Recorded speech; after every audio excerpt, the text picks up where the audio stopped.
Hi, everyone, and welcome to our virtual panel. I'm Myron Kerstein, ACE, editor of Wicked, and I'm honored to be joined by Brian A. Cates, ACE, and Stacy Goldate, ACE, two exceptional editors whose work has been recognized for its artistry and emotional impact. Brian and Stacy co-edited the film It's Never Over, Jeff Buckley, and Brian, who is also the lead editor on Kiss of the Spider Woman. I'm excited to talk with them today about their work, their collaboration, and their creative choices behind these films. Please join me in welcoming our panelists, Brian Cates and Stacy Goldate. Thank you, Myron. Thank you for doing this. Um, Really, I'm particularly excited to talk to you both, but just for anybody who's joining us for this panel, Brian and I go way back. We started together as assistant editors in New York City and just trying to find our way. And it's 25, 30 years later, and I think we might have found our way. I'm not sure. We're still kind of working on it, but anyways, I'm excited.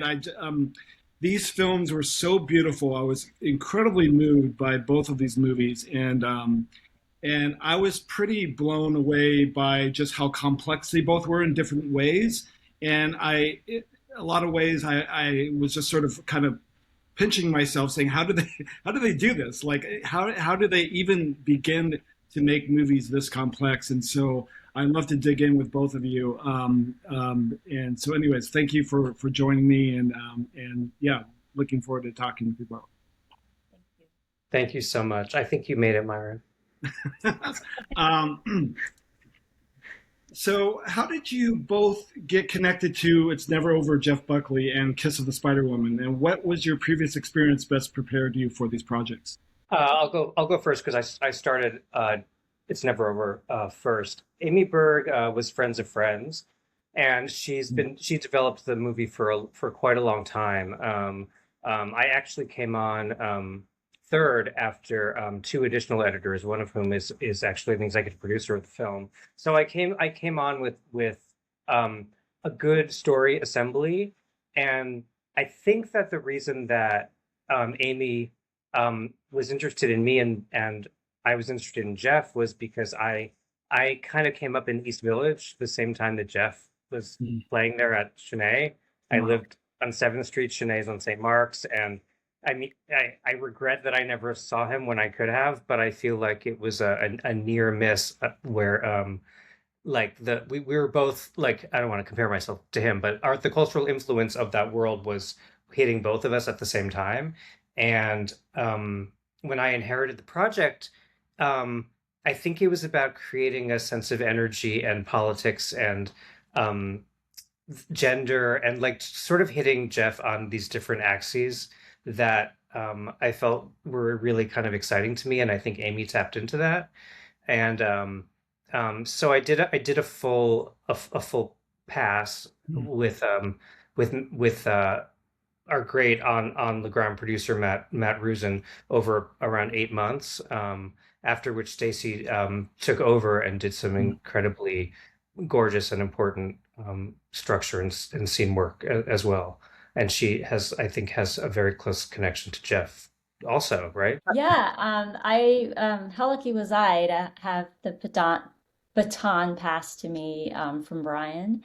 Um, I met with Amy through a friend recommendation, and I think we started the collaboration on the first interview call.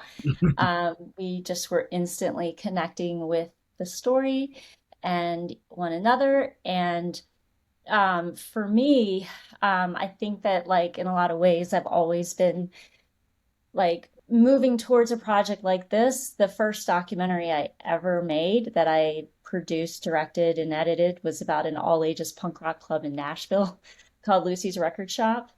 And the just the way that an artist begins within a community in a small space and finds their voice has always been very compelling to me. Ironically, I found an old newspaper clipping of a benefit that I was holding for my documentary in 1995, I think. And on the clipping was Jeff Buckley and his band. They had played down the street at a club called Exit In the night before my benefit. So, I was a DJ in a radio station, and then just like Brian and I connected on this once about how we were both like ships passing the night with Jeff, but in different cities. And so how beautiful that, you were there in New York and I was there and I lived in Memphis. And so I felt like really connected to Jeff. I think that's something that's universal. I think a lot of people do. And I think that's one of the things that makes him so special is I think pretty much most people that really connect with his music feel seen in a way by Yeah. his music and him. It's funny because obviously I was in New York in the same time that he was, his star was rising, and there was many. I remember working on this film called First Love, Last Rights, and Shudder to Think did all the music for it, and they're really close with Jeff Buckley, and I didn't really know who he was. And what was amazing is that all these years have passed, I didn't really know who he was and how impactful his music meant to so many people. So when I was watching the documentary, I felt like, oh my goodness, I've missed this thing, but also I'm being educated, and I was so moved by hearing his story and that he was so young. He was just 3 or 4 years older than us than when he passed away, and so. Anyways, it was just really amazing how you did that over the course of a documentary. With it, I think it's really difficult to do with any documentary, but also the way that this particular one was made. The film really balances performance and archival material and intimate moments, but I also love the experimental scrapbook journal feel to the film. Mhm. Can you tell me about putting these layered sequences together? It feels daunting to me again, but you flawlessly put it together. It's just so beautiful. Well, I mean, that was sort of encoded in the DNA of at least what Amy's intention was. She wanted it to be, I think she wanted a really youthful energy and to have Jeff's kind of spirit. And like another answer to your first question is that I some of my earlier projects are sort of quasi musicals and music based movies like Short Bus and Lackawanna Blues and other movies that really highlight performance and also youth culture to some extent. And this was a real chance to like go there 100%. But in terms of and also the collage element was something that spoke to me after working with Jonathan Coet on Tarnation. So like there were a lot of things in my past that kind of collided into this and really felt like part of my soul. But it was all because of Amy's vision. And the prior to us coming on, the animator Sarah Gundesdottir was already working on animation, and Amy and Sarah had Sarah, by the way, is a brilliant filmmaker. She made My Year of Dicks, which was nominated for an Oscar, but she also works exclusively as an animator as well as a director. And she created this sort of icon. Sarah, well, Stacy, what would you call it? Like a figurine of Jeff that could be Mm-hmm. his avatar, I guess his avatar. Mm-hmm. Based on his own sketches. So it was sort of a self-portrait that was brought to life by Sarah. So we already knew that there would be this layer of sort of his interior life and a way to track him as a figure that could be given life outside of stills and audio, but also this sort of mythical kind of version of him. That could show his buoyancy, his electricity, and all this stuff. So we were coming in with a lot of these elements partially built, drafted, and then it was really about like just finding like the emotional essence and just building them and really going from our gut, at least for me, from my gut, and just sort of smashing things together and trying to make the music work with all of it. Um, right, Stacey? Yeah. Yeah, I mean, I think what's my favorite documentaries often, especially when the person has passed, I mean, it's such an honor and responsibility to tell somebody's story, especially when they're not around to tell it themselves. And I think when we have the opportunity to have them speak for themselves as much as possible, it's really special. And while there wasn't the as much archival material as another documentary might have for someone who had lived a much longer life. I mean, he only toured with one album.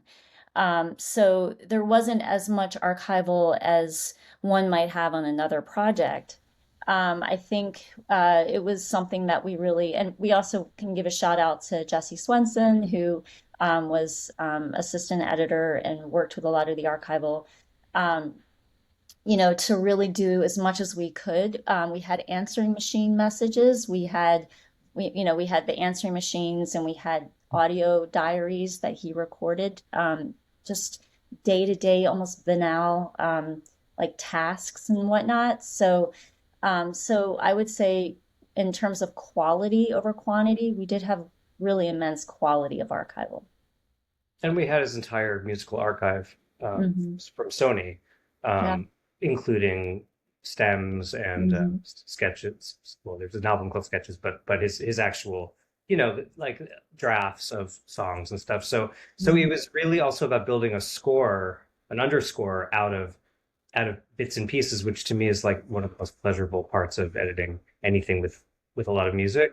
And Myron, you're nodding, and I think it is for you too, which is why I love you so much. But it was really about creating, like letting the music. I mean, I was someone who didn't know Jeff's music well, and the producers assured me, no, that's good, that's actually okay. And I'm like, I feel like an imposter, and they're like, no, it's okay, because I think they knew that I could be a little bit of a surrogate for the audiences who didn't Right. know him as well. And for me, like coming to the music somewhat new meant that I didn't really have a context for its cultural import other than Hallelujah. And I kind of used it as underscore just based on how it felt and how I wanted to tell the story. And of course, Amy's vision, and she had very clear ideas of where things could go. But I also invented some myself, and we all did. In terms like sometimes the song is the song that he's writing about, say his breakup with Rebecca, and sometimes it just felt like the moment, or it was I need to like we need to create an energy shift, so we would go from something very romantic and legato to something very energetic, and like that's just about like good pacing and good storytelling to some extent. It's technical too. Wow, it's just amazing how I'm just nodding, knowing how difficult that is to take banal recordings of voiceover messages and make them poetic, and to take all these tiny bits of information, and that you didn't have this treasure trove, but you made it not a mess but poetic and and quite moving, and that is just so difficult to do, um, uh, at all, right, let alone to make it so masterfully done. It was just so beautiful, how you guys, these collages, and I feel that, um, documentaries often live or die in the shaping phase. Can you talk about your role in sculpting the narrative arc? Because it is a short life, but it did feel like the pacing of the film felt right to me, and it felt like, you gave me, yeah, just a full sort of story of Jeff's life. So can you talk a little bit about that? Well, I mean, people ask me sometimes, which one is harder, a documentary or fiction, or what are the challenges of one or the other? And it's kind of, I mean, documentaries are harder. I feel like I can answer that for you. And all documentary editors should always be the top of any awards season, but that's a whole other story. But but I but I feel like as far as storytelling, it's kind of the same. Like you're trying to create um, setups and payoffs and questions that have to be answered and narrative beats that have multiple parts that get developed, just like fiction. It's just that with documentaries, you're more of a writer than just shaping. I mean, I don't want to say just, because fiction is incredibly complicated and intense and structurally can be very complicated. But for this, I mean, like it's things like we set up this image of Jeff as a child on his stepfather's the car speakers, like sort of buzzing with Led Zeppelin and having an epiphany, and that graphic gets repeated when he dives. He doesn't dive. Well, he does dive. He when he climbs up the superstructure of the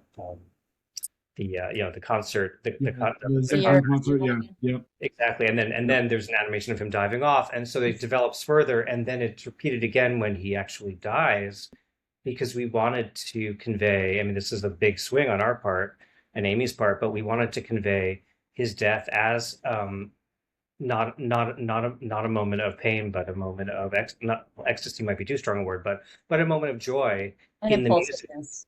of what? Impulsive. And impulsiveness, which is so like those three beats are Mm. similar. They're psychologically similar, and they're conveyed visually with the same motif, but a motif that develops. So that meant that I had to understand that. Sarah, the animator, had to understand that.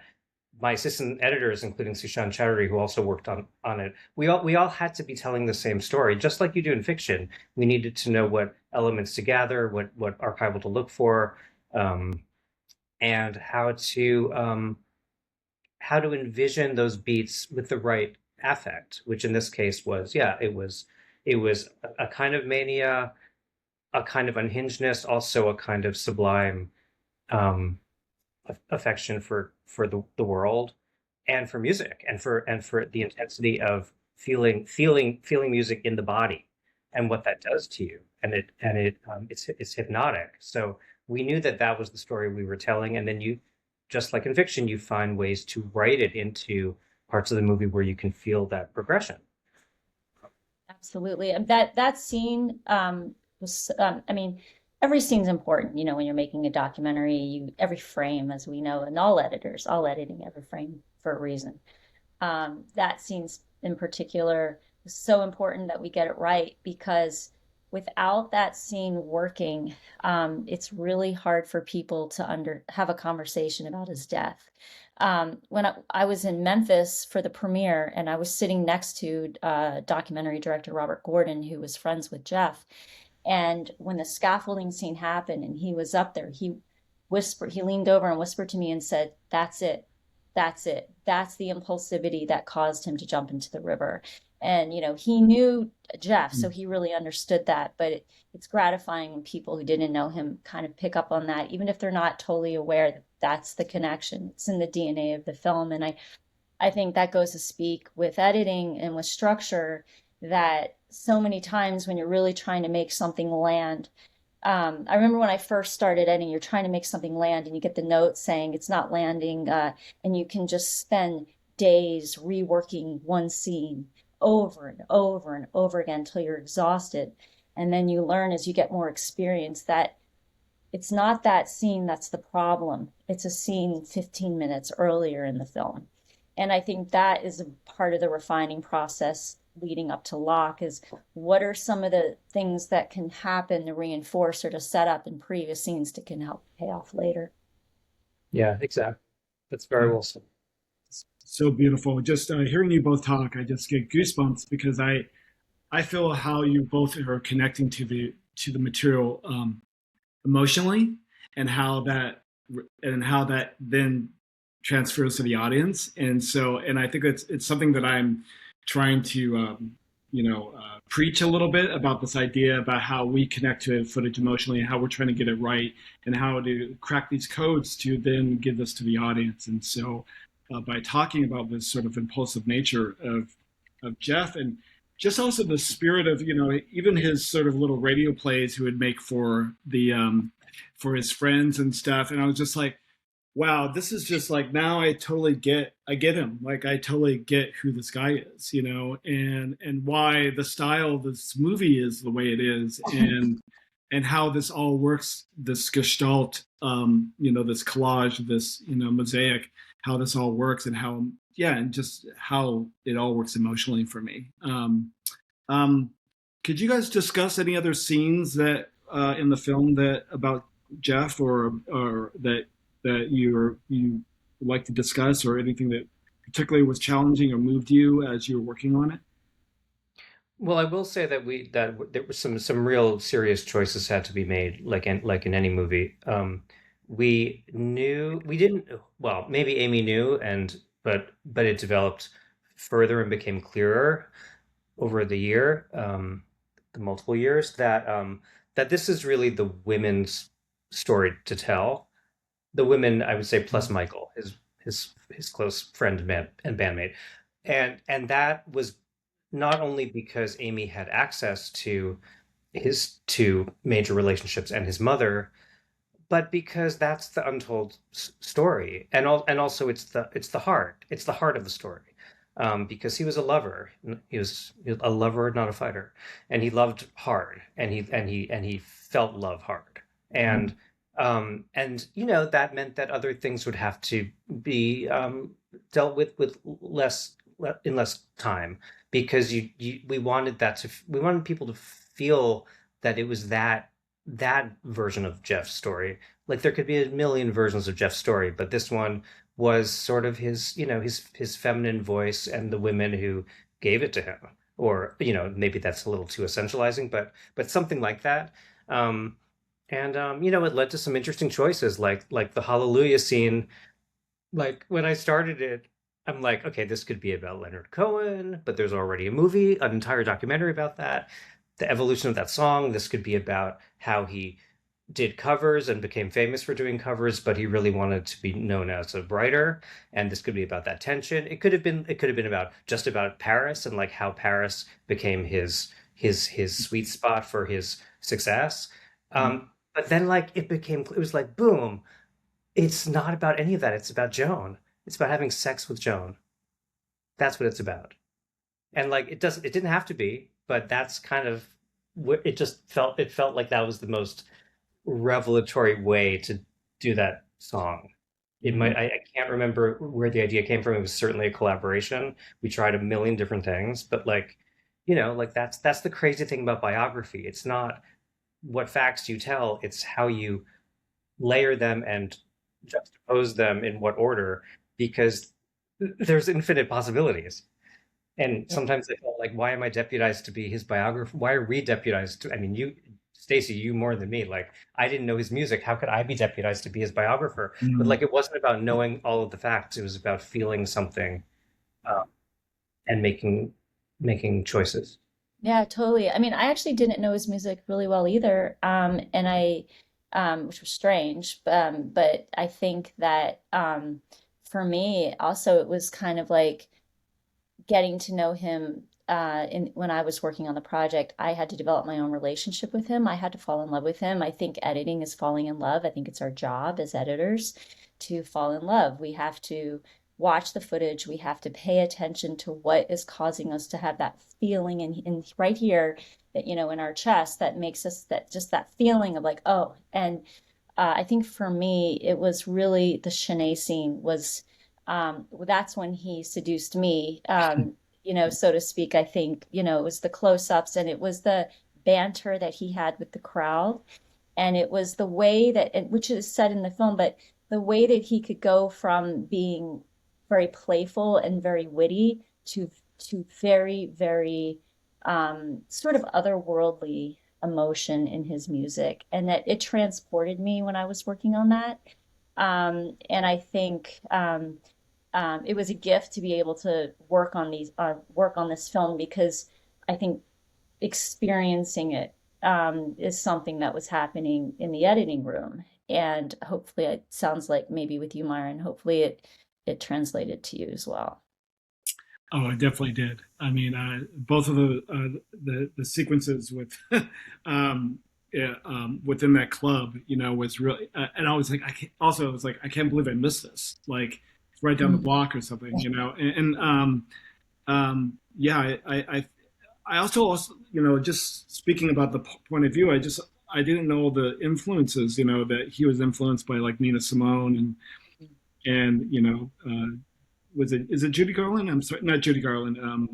Yeah, Judy Garland, anyways, I just love that he was influenced by so many different female artists specifically, and that this point of view sort of came out of the edit, um, is amazing. That you didn't force it, that you listened to the film and found your way, and I just to just to say again, like I do think that documentaries are the hardest things to edit. That's why I don't edit them. And I'm pretty blown away by the work.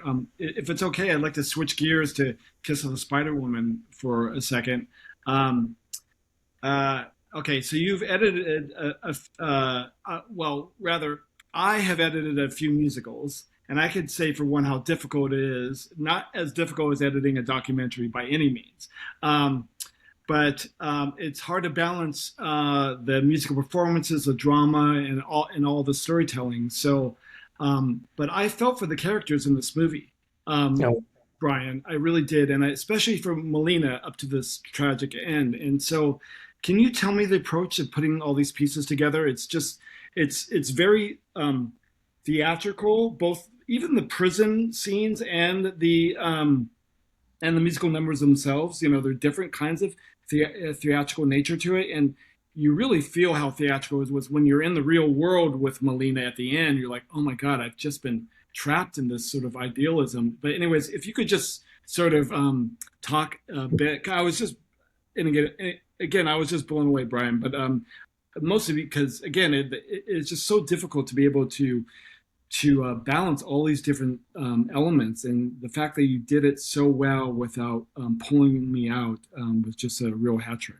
that's an incredible compliment. It was a high wire act that I that Bill Condon, the director, knew would be challenging, and it was a scary notion because we shot the musical entirely first on a soundstage in New Jersey or several, and then they went to Uruguay and shot to Montevideo, and they shot the entire prison and also the Buenos Aires coda.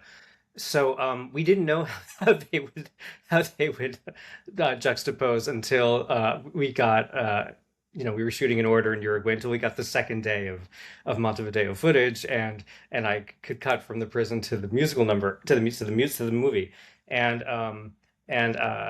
I think that maybe our crew was hiding how nervous they were to see that first assembly of that, and they were, I believe me, when they got it, I got a very exciting bunch of texts and phone calls saying that, oh my God, it works, it works, it works, it works. Yeah, of course, we adjusted it a million times, but yeah, the movie lives or dies on that conceit and the contrast between the two worlds. Also, making the worlds not too much of a contrast. There is something a little bit elevated about the prison, and it just the real world. I mean, it is Molina's musical after Yeah, all. Like the yeah, bleeding between the two worlds is part of the story. And when you read the novel that it's based on, there's an entire spoilers, but there's an entire movie that's narrated that he narrates while he's on narcotics and turns into this surrealist first person nightmare. So it's in the DNA of that story, but to finally do it in a film musical form, I mean, to me, like, it was a dream project because it was taking this now classic story from 1976, Argentinian novel about movies, and making it a big splashy MGM style movie. It's like it's native to the material, but also, I mean, what I think that it also lives and dies by the performances, and in particular, to mention Molina, Tonatiuh is an extraordinarily gifted actor, and hanging on his face at the right time is sometimes all you need. And I think about Wicked for Good when I told you after I saw it, my favorite scene was just watching Ariana um, say goodbye to Nessa, not watching Glinda say goodbye to Nessa Rose under the house, and just feeling like, mm, okay, here's a beat that don't need this beat, but man, that's why she's good. That's why she's good. It's look at her face. That relationship is not a major relationship in the story, and but I see her soul in that scene. And man, like in our movie, like you've got to see Molina's soul.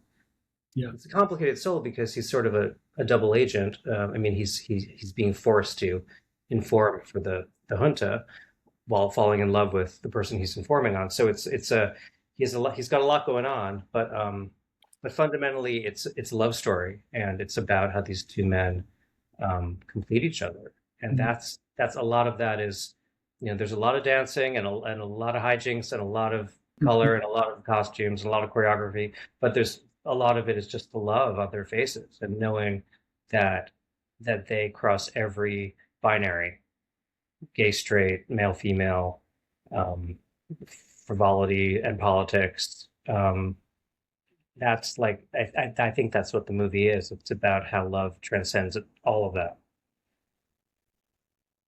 I do. I also want to say I think you had so many that I saw that you did for with Jeff's film, but so many brilliant match cuts that really helped the fluidity of the back and forth of the story. I think the first time you did it, there was this incredible size shape like match cut, and that I was like hooked. Like I understood the fluidity of the stories, the color, technicolor in the prison. So Yeah, um, it's wonderful. I mean, that Bill wrote the script, and it's blocked to create those matches, but of course you have to adjust them, and things disappear, things get extended, things get compressed, and it all it's always a futz.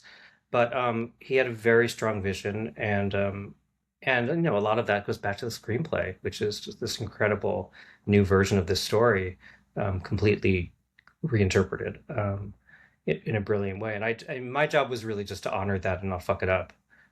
Because as much as I love musicals and have done what I call quasi musicals many times, and it's never over Jeff Buckley, which I say is a musical. I'd say is a musical as well. This one is like a musical exclamation point, and I just wanted to be good enough to be let into that very elite club of people who know how to do musicals.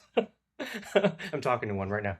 Well, mission accomplished of not fucking it up. I think it's above and beyond. And Stacy, yeah, please jump in anytime because what I love is that I agree. These are both musicals. The Jeff Buckley and Kiss of the Spider Woman. They are musicals to me. They're just they're just different ways of telling stories within the musical sort of genre. And um, it is sort of amazing how Brian, just to talk about holding on faces and just letting the audience sort of get seduced over the course of it because you're what I think that something like Kiss of the Spider Woman or Jeff Buckley at first you're not sure if you really like these characters at first, and then over the course of it I'm like crying at the end, and so you're like so that is really difficult to start in one place and then end in the other. Like you're just like this guy's a joke, he's a cartoon, Mhm. and then you realize no, this is so much deeper. And so, anyways, I was just very moved by just the restraint that you had with the characters um, in both of these movies. Uh, what was your approach or the pacing that has a lot of dialogue? It's very dialogue driven, Brian, but it's like psychologically intense. Like, what did you like? What was your approach? What were your discussions with Bill about this? And yeah, just can you walk us through that a little? Sure. Well, once they got to Uruguay, they were shooting mostly two cameras in a very confined space. It was a set, but there was also a Mm. prison. Uh, a former, I think it was a political prison. This beautiful brutalist space, and it was really about they didn't shoot a ton. they didn't have enough time to. So it Mm. was really about finding the performances that told the story well and making sure and building around them. There were and it was a really interesting difference from the musical numbers, which were shot, in a lot of oners with a lot of precision, and it was about getting the oner right and then stitching it and like all that stuff, and then some tricks and some speed ramps and things, but basically, honoring the oner and honoring the wide frame to see the dancing. But then when we got to the prison, it was really more like sort of direct cinema kind of style, or like like we're talking 70s, 80s fiction films, like Shoot and Run, Sidney Lumet kind of police thrillers and stuff. So it should have been a little grimier and handheld and less, still elegant, but not super composed. I mean, actually, it is very well composed, I should say, but really about like how do you? I think the challenge for set and camera was to make each prison scene have its own palette and visual sense in terms of design and color and the weather outside. There is a window, so it can be a sunny day, it could be a rainy day, there could be shadows, there could be no shadows, there could be tungsten light, there could be sunlight. Like there's in one room with a window, you could do quite a lot actually. And they really did. Like there's a scene that's shot from the ceiling looking down onto the beds, and there's a scene that's only at a 45-degree angle mostly, and then there are scenes that are more frontal, and like every single scene in the cell is very well thought out to not feel like you're going back to a previous scene. The idea is to not be theatrical in that way. It's not a proscenium. You're using Mhm. all four walls and the ceiling and the floor, and you're really, so like that's just great, cinematography and great directing. Um, And but for editing, me, just to and add. well, and the final stage, but really just again, like you have to emote. Like I really had to believe in this relationship, and I really had to believe that, and part of doing a love story is calibrating it so that they don't fall in love too quickly or in a way that's unreal. And even though there's a script, the way that characters look at each other could telegraph something too quickly or not quickly enough. So you're constantly thinking about subtext. And so you want to have a logical yet surprising um, um, flow to this love story, and it's a story about intense sacrifice. Um, and the other joys of this movie are that each character is playing another version of themselves. Um, and in JLo's case, three versions of herself. And like the script is so fucking brilliant because it's about how we all have men all have a woman. I mean, I'm being very binary about it, but like like Kendall is also Melina, and Melina is Kendall, and uh, Melina is a woman in a way, and Kendall is very much a man, but it's the same actor. So Tonatiuh is doing double duty, and he's showing that a person embodies all of these things, and also the performativity of being one kind of person, but actually that performativity is as real as reality because it's what with what in the movies inspire us, and they teach us who we are. So like I love that the movie's about smashing all those all those conventions and finding the heart, which is like that people in relationships complete each other's like what needs. Um, Molina sacrifices himself for the for the cause. He begins as an sorry, spoilers. He begins as an apolitical window dresser, and he becomes a radical in the most sincere way. While admiring a silly Hollywood fantasy about someone who does the same thing, and that becomes his inspiration to do it in the real 1980s Buenos Aires against the junta. Like I find those parallels to be so delicious, and the way that Bill wrote them is so engaging. And I just want to shout out Sam Davis, the composer. um, who um, who did an incredible job of taking a Broadway score and expanding it. Um, it reminds me of one of my favorite scores, what Quincy Jones did to The Wiz, which is, taking this Charlie Smalls's, I believe, fantastic Broadway score and then making it something entirely different and but also itself.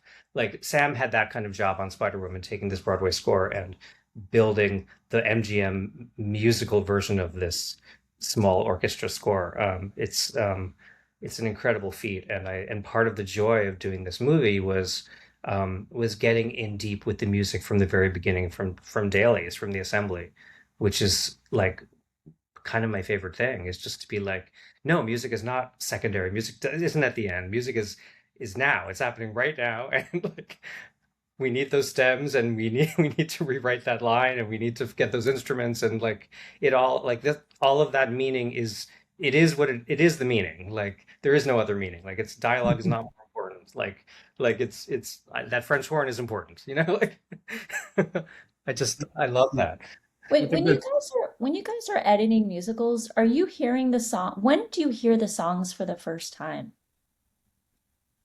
Look, it just depends. If it's a really well organized show, hopefully they have all the pre-records sort of done ahead of time. But sometimes that's, as you know, is not always the case. But also in the case of Wicked, there was 98% of the film, the pre-records we didn't use. We ended up using the live singing on the day, so we threw almost all of that out the window, anyways. But I think I remember Brian. Well, first of all, I just want to say you're amazing, and also what I love about the body of your work is that there's so much about challenging the audience in the work that you have done over the years, Brian. Everything with John Cameron Mitchell to this movie, and then challenging us, in ways that we don't even know that we're being challenged. And just to hear you talk, it's like, oh my God, you really manipulated me here over the course of this movie. But I also remember us talking maybe just prior to you starting Kiss of the Spider Woman, just sort of talking about the process and just knowing that that you have all these tools in your toolbox, but that yes, a French horn could then become this big melodic element, and I think there's that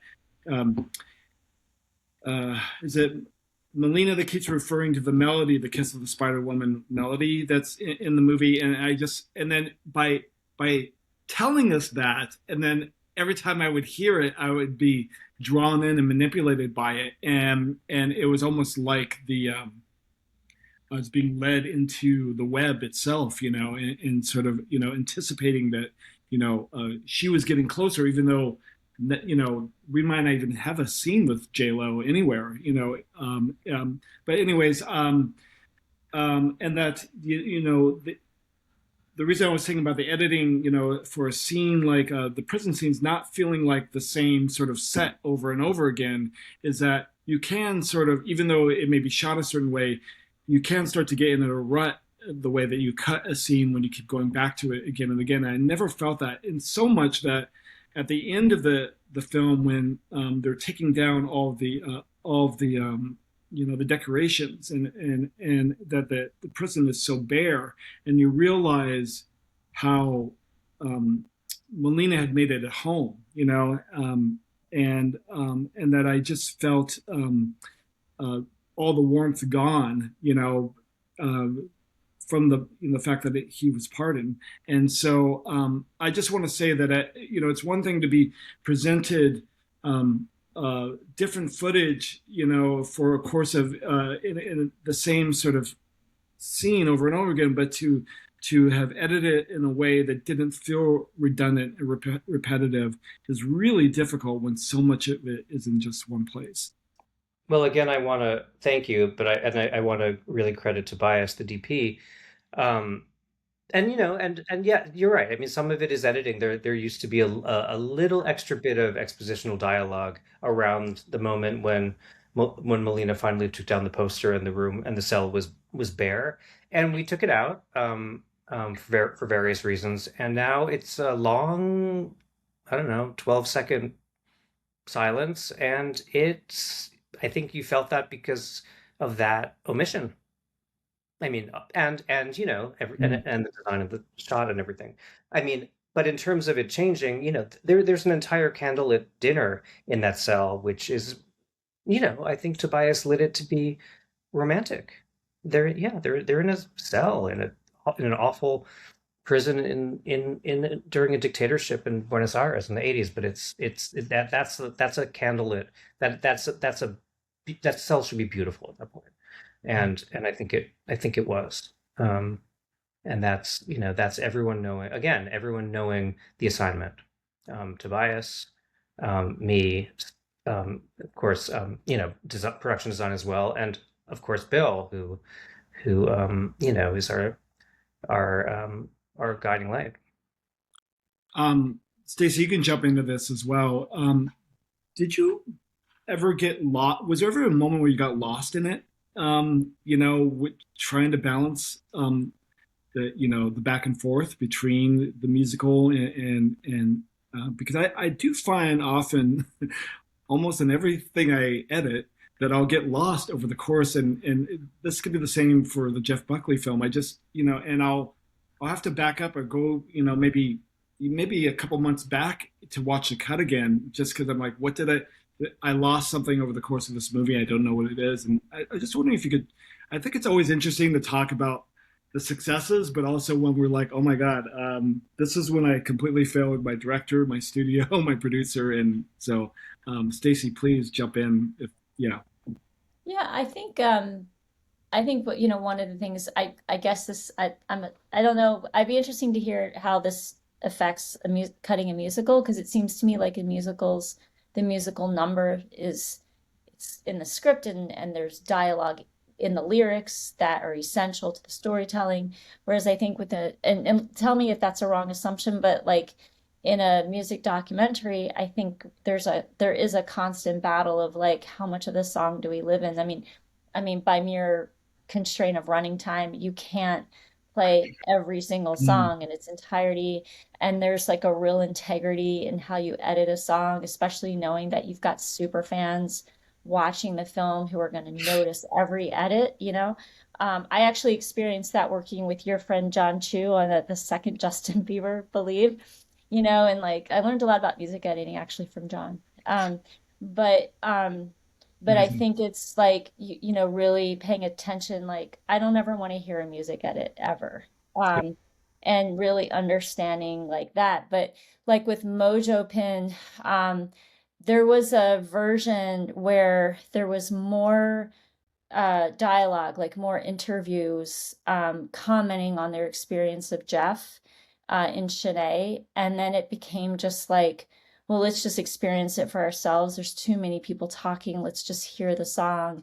And Amy is very, very musically savvy. She used to work for a record label, SST. She really is a music nerd, and down to her having, and I'm working with on another music project with her right now, and she's very astute in particular about a very like a vocal moment, or like a just like an utterance in the song that she needs to hear, and that's really a treat when your director is that particular, that aware of music.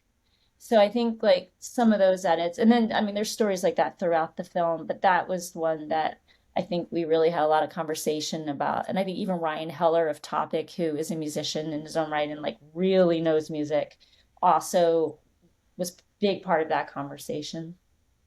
Brian, do you have anything I mean, that just you reminds me do? how lucky we were to have producers and executive producers who Mhm. were really smart and talented, Yeah, really. creative, and helpful, as opposed to sometimes they're harmful. Yeah, If they were just really really helpful. smart people who knew Jeff, and I needed that because I knew Yeah. Jeff less well. But also, yes, Ryan's a musician. Amy totally lived lives, knows Jeff better than anybody. And Michael Brake, our music editor, was sensational. Like we had a great team, and you I unlike a lot of documentaries, we didn't feel like amazingly, miraculously, we didn't feel understaffed or I mean, it was hard, like there's always challenges in terms of time and money, but we generally felt like I had the archival support, I had the amazing assistant support, and I had the producing support, and obviously the directing support to really play in this sandbox, as the metaphor it goes.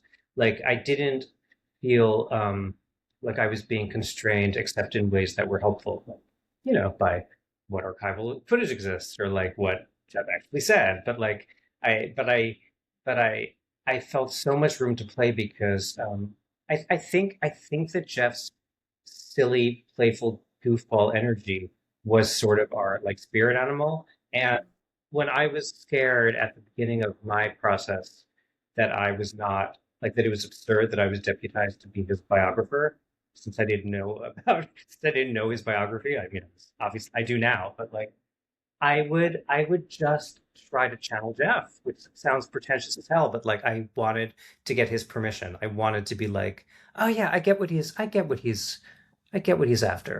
after. And like it's a I've said it in other interviews about this movie. It's a lot of chutzpah for an editor to like say I'm channeling the personality in my movie, but you always do. You always do. And you do it in fiction too.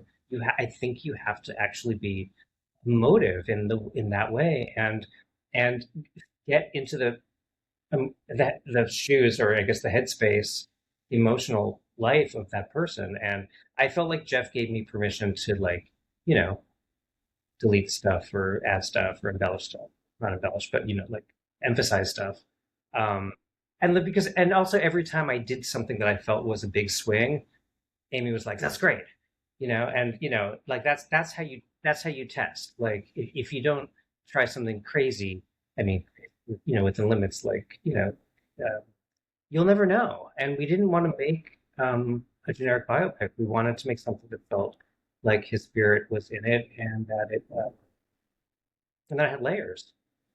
Amy likes big swings, and also Brian, I loved so much when I saw the cut, how you edited the Grace sequence. That's one of my favorite sequences, as well as the Nosferatu and Nina Simone air cutting is like that. Those were some of the things where I was like, okay, I want this. I want to work on this. But with Grace, I think one of the things that Brian, I think I really loved was how you it's this idea of sync of like using like syncing up, and I think it's a scripted thing too. I think of some of our great editors, and like Dee Dee Allen and some of the our historic brilliant editor icons. um your how you work with sync, like of the lips in the sync, because I think sometimes it's knowing when you're editing somebody, especially if you're montaging concerts, different concerts. And sometimes you don't have to be so obsessive about everything being perfectly in sync, because if it's working rhythmically, it's okay. And so there were some things happening, like especially in the Grace montage, that I thought was just so well done. The Wizard of Oz was an inspiration because there's a beautiful sepia toned, I think 16 millimeter EPK that was made when he was making Grace at Woodstock at Bearsville in the studio. And then there's this amazing, I think it's BBC full color video performance of Grace. And I can't remember if the transition point is someone saying, and then you took it up to there or Yeah, something. yeah. Say it up to Full 11. octave. Yeah. It goes further. And I wanted, that's when I wanted to like go from sepia into full color and be like, now and that's saying, okay, like, because the sequence is sort of about, is it going to work, is it going to work, we're putting in these cellos and like we're doing this thing, and like Little frame, little drum, little thumbing with the drum. yeah, also there's all this pressure, and like he doesn't know if he can write enough songs for the album and all this shit, whatever. I'm trying to like throw conflicts and stuff, and then at a certain point it's like, but then it kind of soared or whatever he says, I can't remember whatever he said, and then like you're into Technicolor. And I thought, wow, like we have these two different sources, the black, the sepia, and the color. let's create a dividing line where, that's the turning point of the scene is when you switch. Um, so yeah, thank you, Wizard of Oz, for that for that moment. We're all being inspired by Wizard of Oz and the Wiz these days, for sure. Yeah. Fun fact is, we took the Wiz out of the Universal Vault while we were making Wicked, because they said, "What movie do you want to watch?" And I was like, "We got to watch The Wiz. I mean, we have to do it." So, but yeah, that thanks for bringing that up, Stacy, because I love that sequence as well, the Grace sequence, and again how difficult that is to make it all feel like you're building, making of an album. Is always films I've seen it done recently, even like Pat Martin's work on "Deliver Me from Nowhere." So I love it. I just love it so much, and to make those stakes about is he going to pull it off, and then you're just like, I'm once I'm done watching this documentary, I'm going to get the vinyl tomorrow at the record store, and just inspiring us to want to get into to get deeper with Jeff's work, is a testament to the movie and both of your work on it. Um, I could talk to you guys all day, but I would like to uh, finish up by saying, is there anything that you want the audience to take away from both of these movies that we haven't discussed here? Because there's so much to unpack, and but yeah, I just wanted to sort of give it both to you before we leave. Well, I don't know if I have that, but I did want to just say how brilliant Stacy's one of the great things that Stacy did was to figure out where to put Amy Mann's story about Jeff flirting with her by drawing on top of the napkin or the tablecloth. And yeah, when I finished my work on the movie, that scene didn't really have a home. And when I saw what Stacy did, and it was like after his breakup with Rebecca, but before he really got his back on his feet with the band, it seems so obvious. It's like, of course, that's where the scene goes. But I didn't crack that. So that's when I felt so grateful that I was in such good hands with Stacy. So I just wanted to shout that out. Well, it was wonderful that you got to work on Kiss of the Spider Woman, and that then I could carry through with what, continue on with you. And it was great that you were able to stay involved, like watch the cuts and give feedback. I mean, I think one thing, there's two, you say about takeaways. I'd like to say give two different types of takeaways. So I'd like to offer a takeaway to the film industry and to documentary, because I really feel, I mean, I feel like all three of us have been doing this for a very long time, and it's very common in projects for there to be multiple editors, and for there to be, for projects to take longer than you would think and whatnot. But I really think that it's never over Jeff Buckley, and like the way that everybody who was involved, Amy Burke for sure is the director who just fights. She fights for her editor. She fights for everyone on the team and the producers. And, I just really feel like this was a film that benefited from it taking more time and for it being passed on to different people, because we all kind of brought different perspectives and different relationships to Jeff. And I think that this was just a really good experience to see how a film sometimes just needs time. Just sometimes you just need time to sit with it for a little bit. So that's one takeaway. The other takeaway, like for the audience, I think it's good to note that this film has really, like, there are like 17-year-olds and 12-year-olds, and I'm talking to people and they're like, my 17-year-old son is a huge Jeff Buckley fan. He just saw the film and he's listening. And I just think, like, in this time right now, it is so nice that a guy who just wants to love, and it's just nice to bring Jeff back into the zeitgeist. And this film is really doing that. And this film is actually successful on a box office level for a documentary, which is really hard and not as common as we wish it would be. So I just want to throw that out there. Yeah, the fans really have come through, and multi-generational fans. Like, parents coming with their kids and grandparents, like my parents in their 80s became Jeff Buckley fans when they came to watch the film with me. I think both of these films are going to have an impact on a younger generation um, for a long time. You know, I can tell that.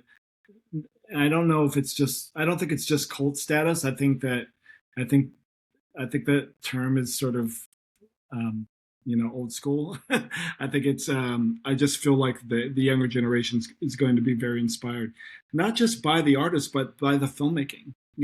Like I kid you not, my son, my 19-year-old son, who's in art school now, he was referring to this sort of this style, this collage style, in another work, and I showed him some of the movie, and he was just blown away. And so I just think that what you both are doing is really inspiring to not just to people who want to discover the subject matter, but also just inspiring as filmmakers. And so I want to thank you both for joining me, and please, whoever had joined us today to watch us, thank you, and look forward to seeing you both again in the future, and discussing other work that will inspire me and others. Thank you, Myron. Thank you. That So was much. sensational.